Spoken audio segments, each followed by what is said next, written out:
નમસ્કાર દર્શક મિત્રો, તાપી જિલ્લાના સમાચારોથી અવગત કરાવતું સમય ક્રાંતિ ન્યૂઝ બુલેટિનમાં વિગતવાર સમાચારો નિહાળો.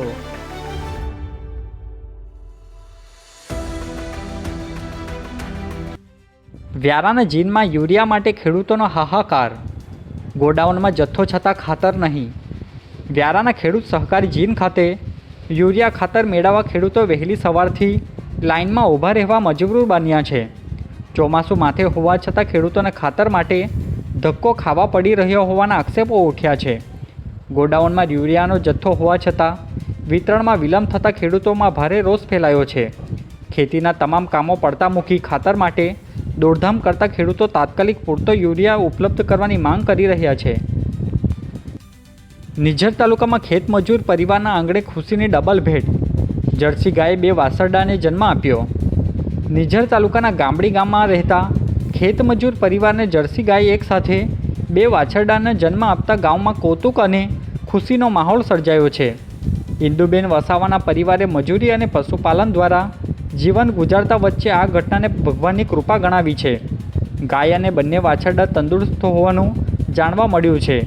પરિવારની આર્થિક સ્થિતિ નબળી હોવાથી પશુપાલન વિભાગ દ્વારા મદદ અને પોષણયુક્ત આહારની વ્યવસ્થા કરવામાં આવે તેવી માંગ ઉઠી છે. ઉચ્છલના મિની ગોવામાં કરુણ ઘટના.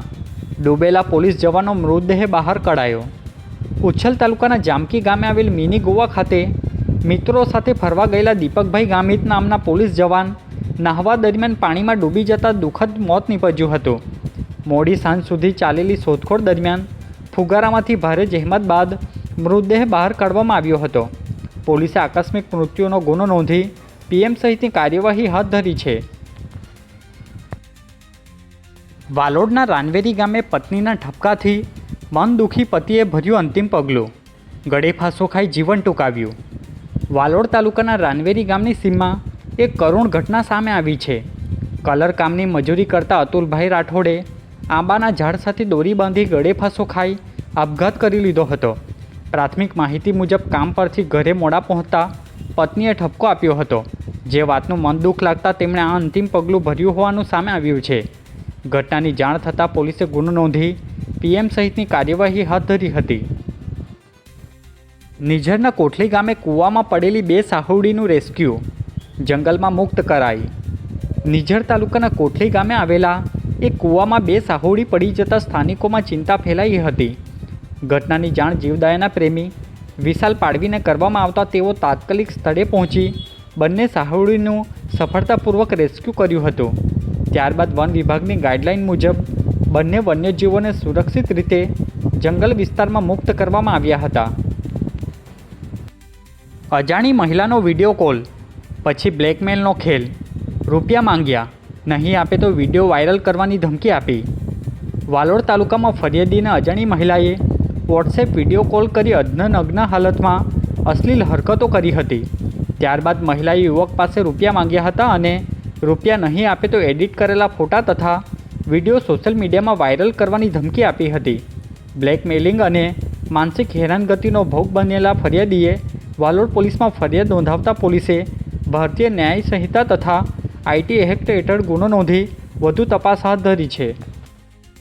વ્યારા નગરપાલિકાના હોલમાં લોક કલ્યાણ મેળો. 2506 નાના વેપારીઓને રૂપિયા 4.82 કરોડનું ધિરાણ. વ્યારા નગરપાલિકાના સભાખંડ ખાતે પાલિકા પ્રમુખ ડૉક્ટર પ્રિયા પટેલના અધ્યક્ષસ્થાને લોક કલ્યાણ મેળો અને લાભાર્થીઓ સાથે સંવાદ કાર્યક્રમ યોજાયો હતો. કાર્યક્રમમાં પીએમ સ્વનિધિ યોજના હેઠળ શહેરના 2506 નાના વેપારીઓ અને સ્ટ્રીટ વેન્ડર્સને કુલ રૂપિયા 4.82 કરોડનું ધિરાણ આપવામાં આવ્યું હતું. સાથે જ પાલિકા પ્રમુખે લાભાર્થીઓ સાથે સીધો સંવાદ સાધી સરકારની વિવિધ કલ્યાણકારી યોજનાઓને વધુમાં વધુ લાભ લેવા અનુરોધ કર્યો હતો. તાપીમાં ભૂસ્તર વિભાગની લાલ આંખ. સુલવાડામાં મધરાતે દરોડો.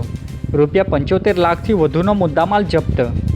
નિઝર તાલુકાના સુલવાડા ગામે તાપી નદીમાં ચાલી રહેલા ગેરકાયદેસર રેતી ખનન પર ભૂસ્તર વિભાગે મોટી કાર્યવાહી હાથ ધરી છે. રાત્રે 2 વાગ્યે પાડવામાં આવેલા દરોડામાં 3 ડમ્પર સહિત 75 લાખથી વધુનો મુદ્દામાલ જપ્ત કરવામાં આવ્યો હતો. ભૂસ્તર વિભાગની કડક કાર્યવાહીએ ગેરકાયદેસર ખનનકારો સામે કડક સંદેશો આપ્યો છે. આજે બુલેટિનમાં બસ આટલું જ અને સમય ક્રાંતિ ન્યૂઝ ચેનલને લાઇક શેર કોમેન્ટ્સ અને સબસ્ક્રાઇબ અવશ્ય કરી લેશો, જેથી કરી તમને તાપી જિલ્લાના સમાચારોની અપડેટ મળતી રહે અને મને રજા આપશો. આભાર. જય હિન્દ, જય ભારત.